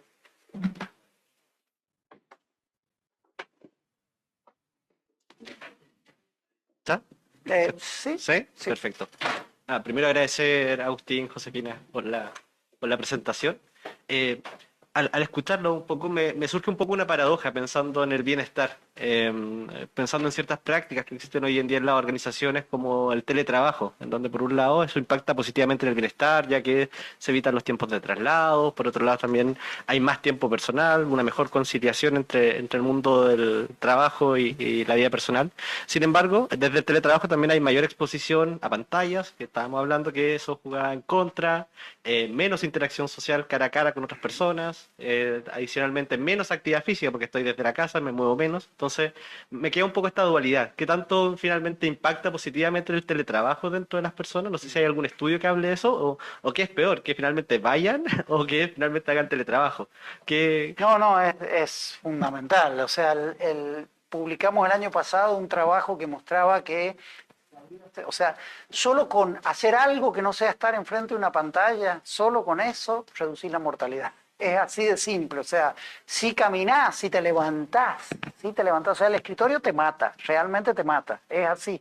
Entonces, claramente ya hay prácticas claras de esto, ¿viste? El teletrabajo funciona bien en este mundo ideal, ¿viste? Del californiano que vive en un motorhome, que sale a caminar por el bosquecito, ¿no es cierto? Pero no vive bien en la persona que vive en un departamento de 2x2 encerrado con las luces, ¿no es cierto? El impacto de la luz artificial, créanme, es tremendo, y de las pantallas es tremendo, y eso impacta en el sueño impacta en el sistema glimpático, que es un sistema que te limpia de toxinas y te permite, impacta en tu aprendizaje, impacta en tu riesgo de cáncer, en tu riesgo de enfermedad psiquiátrica, todo eso por las pantallas. Entonces, yo lo digo y trabajo 8 horas mínimo frente a una pantalla, ¿no? Pero, bueno, Bueno, un poquito más, un poquito más. Pero el punto de nuevo es ahí. Esta visión es una visión realmente integral, o listo. O sea, sí, teletrabajo en sí mismo, no, porque tiene que venir de la mano del ejercicio, de la reducción del estrés, de la actividad recreativa, de la actividad física, de la interacción social, digamos. O sea, es un componente del teletrabajo que si no aborda principios básicos de regulación de salud cerebral, no va a promover la salud cerebral, claro. Sí. Y tiene que ver con el equilibrio, como pareció también con las redes sociales. O sea, las redes sociales también tienen aspectos súper positivos, pero aspectos que no lo son. Entonces, entender cuáles son y poder, de alguna manera, balancear y equilibrar cada uno de esos aspectos. O sea, un trabajo que sea flexible, que te permita cierta flexibilidad de teletrabajo, pero que a su vez también te exija ciertas horas presenciales para cohesión de equipo, pertenencia, que incentive la movilidad, también va a ser saludable. Entonces, al final, todo tiene que ver como con el equilibrio en esas distintas áreas. Primero que todo, muchas gracias por la presentación iluminadora. Si tuviera yo que poner un título, diría iluminadora. Iluminadora pensando fundamentalmente en que yo creo que hemos ido aprendiendo a soportar la vida que nos toca. O sea, hay una frase que dijo Josefina en un estudio que tenía que ver con esto de que el calor te hace dormir mal, no reparar, y yo pensaba en el próximo verano, y finalmente es como 3 o 4 meses de dormir mal, y por lo tanto anticipar niveles productivos bastante deficientes y que seguramente no están adecuadamente medidos al interior de las organizaciones. Creo que ahí hay un desafío importante en términos de lo que estamos perdiendo en este gran concepto que es la riqueza. Y desde ahí, agradecerles. Y solo me quedo como con la reflexión del cómo poder incentivar más, porque creo que hay seguramente una serie de situaciones que están siendo invisibilizadas hoy día en las organizaciones. O sea, la gente duerme mucho más mal de lo que creemos, se alimenta peor y por lo tanto en el fondo el nivel de rendimiento o sea, yo creo que es como hay una triada o quizás casi como 5 puntos de alimentarse mal, dormir mal, tener poco tiempo para las cosas que efectivamente te gustan, hacer muy poca actividad física, no tomar agua, y finalmente con todo aquello está difícil que alguien mantenga un alto rendimiento, ¿no? O sea, como que yo creo que ahí es donde debiéramos efectivamente a los equipos directivos sensibilizarles respecto de la importancia de estas cosas, no solo como cosas de sentido común, sino que como un sentido de urgencia bien importante. Y además le agregaría, yo tengo 52 años y hay un deterioro cognitivo que está dado de base, digamos. O sea, ya hay un cálculo que hay que hacerle. La pregunta es, ¿acaso es ese o es más? ¿Ah? Y es como nuestra edad requiere un deterioro cognitivo que está dado por las tablas, ¿cierto?, de coeficientes. Entonces seguramente tenemos menor capacidad cerebral hoy día que la que deberíamos tener o la que podríamos tener. Claro, por ende hay que trabajar la protección mucho más. Me encantó todo lo que dijiste, es súper bueno, y yo creo que es circular, ¿no? O sea, es de la salud personal para la productividad de las organizaciones, ¿no es cierto? Pero también es desde cómo estos factores protectivos también impactan en la salud. Aquí este chiquitito de Cuba, este muchacho hizo un paper muy lindo que creo que las universidades tenemos que explotar más, ¿no? Porque él mostró que solo los años de educación, ¿no? Por ejemplo, los años de mi primaria y mi secundaria fueron pésimos en términos académicos, pero igual fueron años. Los años de educación le dan más volumen a tu cerebro. Los años de educación fomentan acciones cerebrales, ¿no? Entonces, lo mostró en el envejecimiento, que es el efecto acumulado, ¿no? En la demencia, mucho más marcado, ¿no? Y ahora está mostrando en otro trabajo, que esperemos que terminemos pronto, ¿no? Que la calidad de educación pesa mucho más que los años. Y esto es algo que nosotros tenemos que comunicar, especialmente en el mundo del futuro, donde vamos a ser reemplazables en muchas funciones en las cuales hoy estudiamos en la universidad, que además la universidad tiene que cambiar si quiere sobrevivir, eso está claro, ¿no? Pero además, esto nos da un factor de protección de salud. Entonces, este es el tipo de cosas que nos cuestan entender, ¿no? Como nos cuesta, a los científicos en particular, los científicos no tenemos miradas holísticas, miradas complejas, tratamos de simplificar, de buscar una causa simple que lo explique todo, ¿no es cierto? Entonces, creo que es momento de empezar a ensayar otras dinámicas, que usted puede hablar mucho de eso, ¿no? Con Gustavo Deco y compañía. Ah, sí, perdón, yo no leí, a ver. ¿Podrían comentar cómo integran el mindfulness en este modelo de salud cerebral? Y, a mí me parece- perdón, ¿vos pudiste leer desde ahí? Ah, chao. Sí. A ver, yo creo que el mindfulness se integra perfectamente dentro de los pilares de factores neuroprotectores, prácticas que de alguna manera reducen el estrés, dan como estos momentos de bienestar. No soy experta en mindfulness, pero de alguna manera me imagino que tiene como efectos similares a los que tal vez podría dar el ejercicio físico. Con lo cual, perfectamente podría estar dentro de este modelo de los 6 pilares. Es atención, focalización, regulación emocional, pero tiene que ver mucho con algo que vos marcabas, ¿no? El flujo del estrés, ¿no? Cuando vos tenés un bombardeo de cosas, vos tenés tu exposoma interno, así como hay un exposoma externo, ¿no? Que es el exposoma de, no sé, los factores sociales, ambientales. También la forma en la como el organismo está respondiendo a ello es crucial y es biológica. Existe, por definición, el exposoma interno que modula todos tus procesos fisiológicos y la autorregulación juega un rol fundamental, ¿no? El punto es que el mindfulness no va a funcionar de la misma manera para todas las personas o tampoco va a ser el único camino que podemos explotar, ¿no? Por ejemplo, entre el ejercicio y el mindfulness hay muchas cosas en común y hay efectos también diferentes, ¿no? Entonces, de nuevo, cuándo y cómo aplicamos el mindfulness, dónde lo aplicamos, cuándo lo combinamos con otras cosas, creo que son factores que también uno tiene que empezar a desarrollar. Aquí y allá. Hola, felicitaciones por la charla, muy buena. Quería hacer una pregunta, bueno, yo soy arquitecto y cada uno mira un poco el tema desde su prisma y bueno, encontré interesante ese ejemplo que pusieron de una universidad que probaron un edificio. ¿Qué tan avanzado, qué tanto se ha estudiado el tema de la arquitectura? Porque uno, bueno, vive la arquitectura residencial donde vives, donde duermes y luego la arquitectura donde trabajas. Y hay 100 temas, en si hay aire fresco o no hay aire fresco, aire acondicionado, cómo llega la luz, cómo está posicionada la cama. Hay 100 temas que te pueden mejorar, que dicen que no hay que dormir contra un muro, que hayan cañerías de agua, y así hay una serie de cosas que te pueden mejorar tu sueño, tus horas de trabajo, qué tan desarrollado está, si hay, se habla de salud cerebral en las escuelas de arquitectura. Es un poco súper hot, esa pregunta. que me entusiasma mucho el tema, por eso me adelanto, es súper interesante. De hecho, en las United Nations hubo 2 grupos espectaculares que hacen unos trabajos tremendos, ¿viste? Pero es un tema crucial. Por ejemplo, nosotros estamos haciendo un estudio con unos colegas en Alemania, están midiendo la proporción de cemento que vos tenés todos los días y la visión, ¿viste?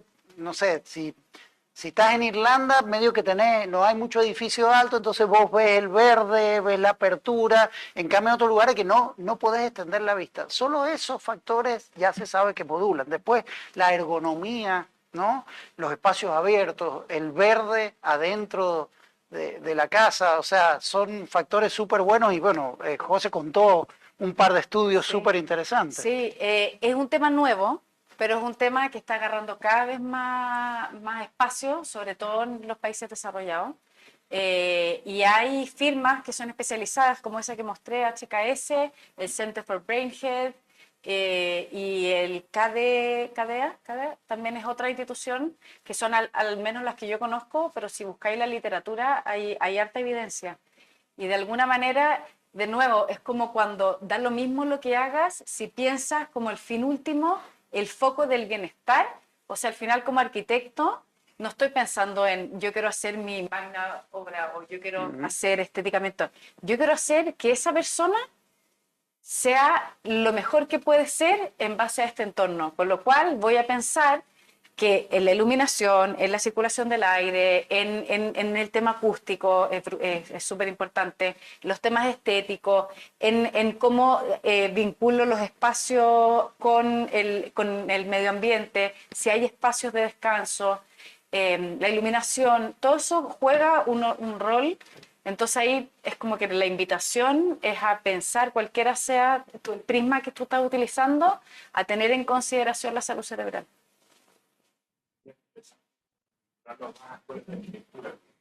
Total. Es un tema, pero muy, Sí. lo tocan lo tocan, pero no científicamente. Totalmente. Es súper importante. En demencia, por ejemplo, que hay mucho trabajo de arquitectura, cómo hacerle el mundo más accesible a las personas con demencia, ¿viste? Y pequeños cambios impiden, no solo te dan mejor calidad de vida, te hacen sentir mejor, impiden caídas, que la vejez sabemos que son muy marcadas. Eso es me parece que es un modelo muy claro de no solo de esta interdisciplina, sino también de esto que dice José, ¿no? Del foco en el bienestar de la persona, digamos. Perdón, antes allá y después aquí. Hola, muchas gracias por la presentación. Escuchando ciertos comentarios sobre el deterioro que tiene como la mala salud cerebral en uno, yo me preguntaba por lo opuesto, si es que hay algún efecto regenerativo sobre estas prácticas en ciertas consecuencias que ha tenido la mala salud cerebral. No sé si me explico bien. ¿Cómo reducir el envejecimiento acelerado? ¿Cómo cambiar el impacto? Más que eso, sí, ya hubo un impacto. Sí, es posible de... Sí, Por eso, suponete que tuviste un envejecimiento acelerado de tu cerebro, que sos más viejo que tu edad, ¿cómo revertirlo, no? Claro, sí es posible hacer, aunque sea en cierta medida. Lo digo porque justamente ahora estoy interviniendo en una empresa y hay mucha tercera edad y yo veo las cosas que han explicado ahora y es como la antítesis de lo que estoy viendo en esa empresa. Entonces como que me preocupa un poco. Lamentablemente debe ser la realidad de muchas empresas, digamos, no creo que sea una excepción. Sí. Sí, bueno. O sea, el cerebro es plástico, eso sabemos, y una capacidad de regenerarse, ¿cierto? Hasta un cierto límite y hasta una determinada edad. Pero sí tenemos montones de factores compensatorios y todas las intervenciones también tienen que ser de alguna manera dirigidas, ¿cierto? Como realidades, ya sea socioeconómicas, de tu rango etario, de tus intereses particulares. Y en el caso, por ejemplo, de los adultos mayores, uno de los temas que se ve que afectan más es el tema de la soledad, que no se da en los jóvenes, ¿cierto? Y ya si tú quieres intervenir solo por el hecho de implementar, por ejemplo, espacios de convivencia, lugares físicos donde la gente pueda, donde se generen esas conversaciones o salidas o fomentar un poco eso es como re importante y yo creo que son como cosas compensatorias que podéis ir haciendo como para ir no sé, pues apoyando esa falta o ese impacto que tuvo antes. Sí, claro, pero porque eso finalmente entiendo que es prevención, ¿o no? Sí, no. Mira, necesariamente. te doy un ejemplo. José va a sacar un paper, esperemos en Nature Communications en unos meses, que básicamente muestra que esta idea del envejecimiento acelerado, ¿no? O sea, factores de carga ambiental, de carga social, de enfermedad, te aceleran el cerebro, ¿no? Te aceleran la edad del cerebro. Y uno lo puede medir de esa misma forma que lo puede medir con otro estudiante, Carlos Coronel, que ahora está en Irlanda haciendo su postdoc allá. Lo que hicimos como las experiencias creativas reducen el aceleramiento de la edad cerebral con el mismo método, básicamente, estructuralmente. Y entonces agarramos bailarines, músicos, pintores, gamers, ¿no? Cierto tipo de gamer, porque de nuevo es como la bebida, digamos, ¿no? Y hay un efecto de práctica asociada a la reducción del gap entre la edad cronológica y la edad cerebral, digamos. El punto es como una respuesta a lo que vos estás diciendo. Yo trabajé una época con excombatientes en Colombia, ¿no? Y son personas que han estado, no sé, a veces 20 años, 30 años expuestos al conflicto armado. Entonces, ¿qué hacíamos con la Agencia Nacional de Reintegración? Y bueno, le dábamos, no sé, 5 meses de mindfulness, reinserción laboral, un poquito de educación y listo. Bueno, un 70% de las personas que se trataban de reintegrar fallaban, porque la carga de 3 décadas no la cambias con una intervención de 6 meses. Entonces, eso es un punto, y el otro punto que marca José es el cuándo. Es un mito que no existe plasticidad en el cerebro adulto o en la vejez, ¿no? Pero también es cierto que hay periodos, antes le llamábamos periodos críticos, ahora le llamamos periodos sensibles, porque no son mucho más extendibles en el tiempo, pero igual, ¿viste? Entonces, el punto es cómo diseñar intervenciones que puedan paliar impactos muy marcados en el tiempo, muy acumulados, ¿no? Eso es mucho más difícil. Yo creo que sí. Sí. Hola, muchas gracias por la charla y la presentación. Quisiera preguntarles, porque ustedes presentan un conocimiento sólido que han ido construyendo sobre el tema del capital cerebral, pero quisiera saber si ustedes ya han desarrollado estrategias para ver cómo aplicar esto directamente a las organizaciones, si es que efectivamente ya están trabajando con organizaciones, y en caso de que no lo estén haciendo, cómo piensan acercarse para poder implementar esto que ustedes saben muy bien. No lo estamos haciendo en Chile, lamentablemente, lo estamos haciendo con muchas cosas. Por ejemplo, nosotros participamos de un programa de innovación económica de la OECD. Participamos del Brain Capital Dashboard, que trabaja con un montón de organizaciones. Participamos del proyecto One Mind, que trabaja con distintas compañías de innovación. En Chile todavía no hemos hecho nada. Así que esperamos que algunos colegas que están mirando el celular puedan interesarse en colaborar con nosotros. Perdón. Es un gran desafío para nosotros y estamos realmente, creo que es una oportunidad única que no se está explotando, que es de beneficio mutuo.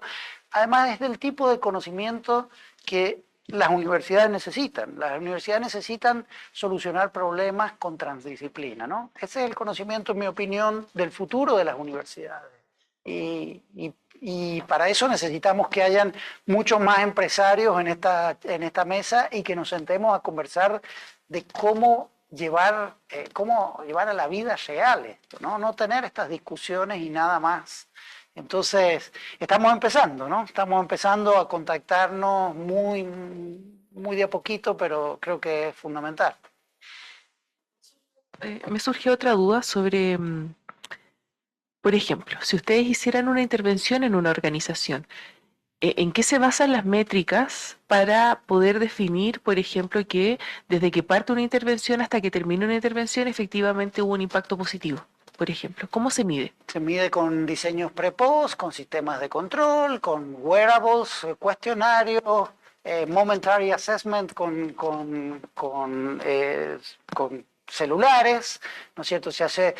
No se hace un randomized control trial, que es una forma súper científica de controlarlo todo porque se vuelve antinatural, ¿no es cierto? Entonces, hay un montón de diseños hoy en día que se miden y José te dio varios ejemplos donde ya en base a esto se hacen ya las estimaciones de los costos, del dinero que se salva. La Healthy Brains Initiative tiene algunos proyectos que son increíbles. Por ejemplo, no sé, le dan plata a la gente para que mejore su calidad de vida y ven el impacto de la producción después a los 2 o 3 años, ¿viste?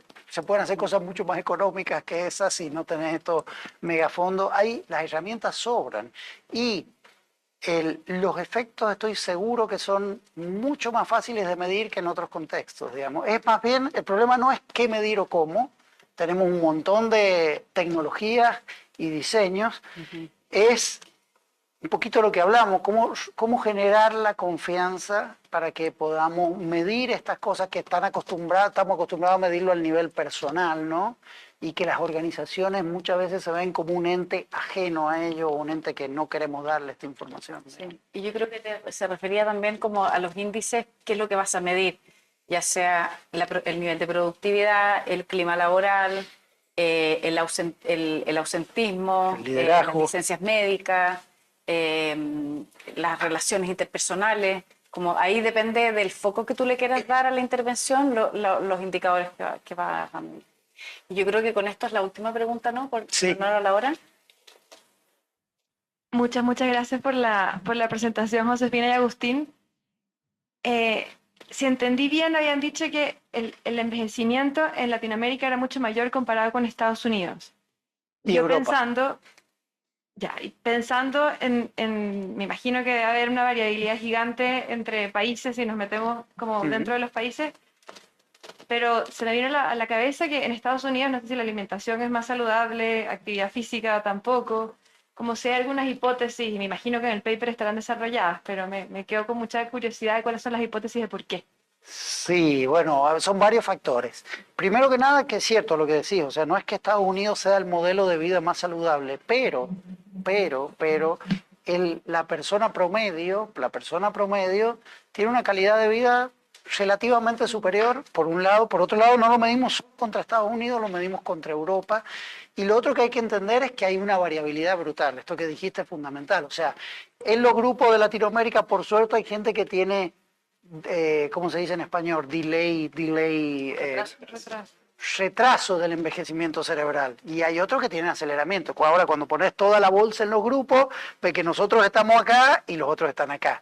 Pero hay gente que está acá del otro grupo y gente del otro grupo que está acá. Entonces hay una variabilidad gigantesca y además nuestras medidas son malas. Cuando medimos el efecto de la contaminación, por ejemplo, también hay un factor de colinearidad. Es decir, los países más pobres tienen más exposición en general a factores de contaminación, los tienen menos controlados.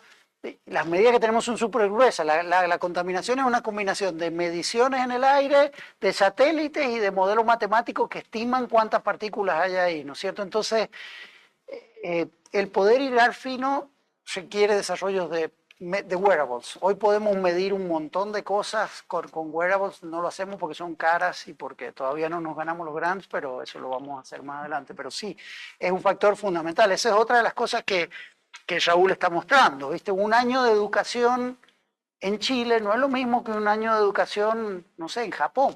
No es lo mismo. Y en Argentina, bueno, Argentina tenía buena educación hasta hace unos 10 años atrás.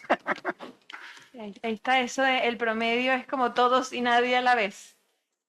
Sí. Claro. Bueno, la idea es eso, una cosa de... Y también tiene que ver con el tema de la urbanización.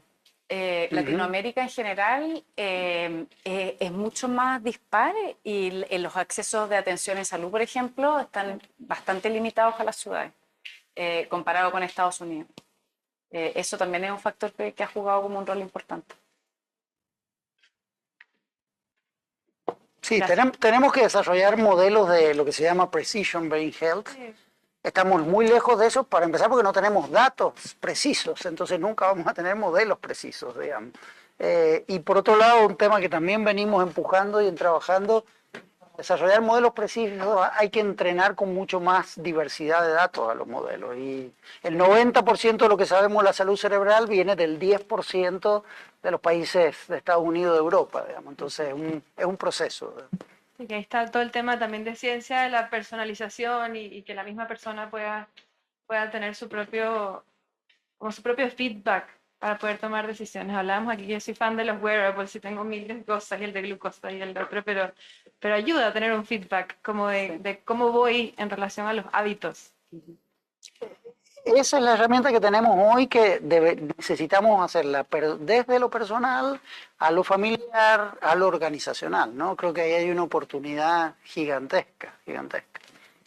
Bueno, vamos a dar por... Bueno, muchísimas gracias y un aplauso a José. Gracias. Sí, gracias a despedir a los que están online. Muchas gracias a todos. Se nos pasó volando el rato, pero seguimos conversando. Muchas gracias.